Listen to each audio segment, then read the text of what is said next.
Sinha from the Kumrar constituency in Patna is the sample.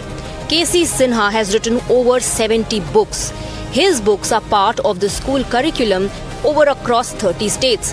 His books are part of the school curriculum across more than 30 states. We are joined by Mr. KC Sinha, and he's been fielded from the Kumrar constituency in Patna, which is a stronghold of the Bharatiya Janata Party. सबसे पहले sir, ये अक्सर हम सुनते हैं कि पढ़े लिखे लोग जो हैं वो राजनीति से बहुत दूर दूर भागते हैं. आपका मन कैसे बना?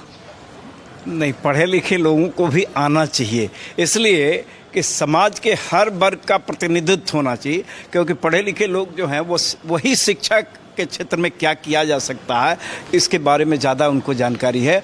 और बिहार के संदर्भ में देखा जाए तो शिक्षा के क्षेत्र में असीम संभावनाएं हैं. बिहार को अगर आगे ले जाना है तो शिक्षा और कृषि, इसी पर विशेष ध्यान देना होगा. और भी है, लेकिन इस दो पर, और उसमें भी नंबर 1 शिक्षा है. क्योंकि हमारे बच्चे जो होते हैं, बिहार के बच्चे, उनके बारे में हम जानते हैं, चूँकि इंटरेक्शन होते रहता है, वो गरीब परिवार से आते हैं, लेकिन कठिन परिश्रमी हैं, उनमें मेधा है, और उनको अगर सही मार्गदर्शन मिल जाए, गुणवत्तापूर्ण शिक्षा मिल जाए, तो वो किसी मुकाम को हासिल कर सकते हैं. हमने देखा है कि वैसे वैसे बच्चे जिनको खाने की भी सुविधा नहीं थी, घर पर 2 शाम का खाना भी नहीं मिल पाता था, लेकिन सही मार्गदर्शन हुआ, कठिन परिश्रम करके वो बहुत ऊंचे ऊंचे ओहदे पर हैं. ऐसा बहुत सारा उदाहरण है. हम लोग भी बहुत सामान्य परिवार से आते हैं. हमारे पास भी 2 शाम का खाने का नहीं था. हमारे घर वाले लोग जानते हैं, हमारे मोहल्ले के जो आरा में, तो ट्यूशन पढ़ा करके हमने इंटर भी किया है. तो हमारे बच्चों को गुणवत्तापूर्ण शिक्षा कैसे मुहैया कराया जाए, और संसाधनों की कमी है. जो निचले पायदान पर के सोसाइटी के लोग हैं, उनके पास संसाधन की कमी है. उनको कैसे आगे लाया जाए, तो गुणवत्तापूर्ण शिक्षा निःशुल्क अगर हो जाए, उनके लिए व्यवस्था हो जाए किसी तरह से, इसके लिए फंड की ज़रूरत होगी. तो फंड की ज़रूरत, प्रशांत किशोर जी डाटा के मास्टर हैं.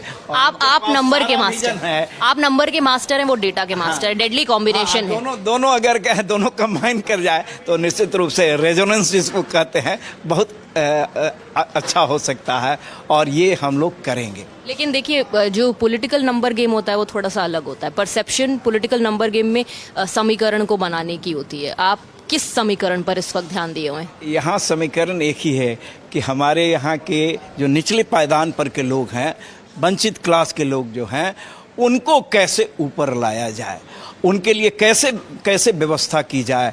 उनके शिक्षा पर निश्चित रूप से खर्च होगा, लेकिन वो संसाधन जुटाया जा सकता है, और असीम संभावनाएं हैं. गुड़गांव, नोएडा और पूना, ये सब जो डेवलप किया है, बिहार भी डेवलप कर सकता है. There's calculation and equations in politics as well. It's ultimately number game. This will take this state to a higher level.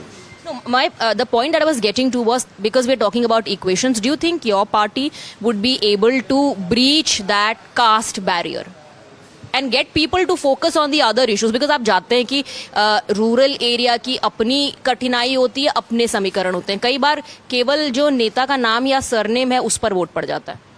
मैं एक शिक्षक हूं और कास्ट की बात नहीं करता. हाँ, निचले पायदान पर जो हैं, मेजॉरिटी जो है वो किसी भी कास्ट के हो सकते हैं, तो उनको ऊपर लाना है. तो उनको ऊपर लाना, आप उस कास्ट के एंगल से देखिए या इकोनॉमिक एंगल से देखिए, कि उनका आर्थिक पक्ष देख. तो आर्थिक पक्ष की जब बात होगी तो निचले पायदान पर जो हैं उनको ऊपर लाइएगा, तो नेचुरली जितना उनकी संख्या है उनका भागीदारी हो पाएगा, और यही इक्वेशन बिहार को आगे ले जा सकता है.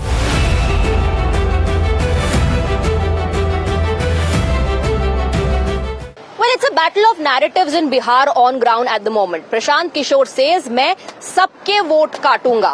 The NDA alliance and the Mahagathbandhan are facing a challenger who has scripted several victories for stalwarts across political parties and across the states in India. Will he be able to script a victory for his own party?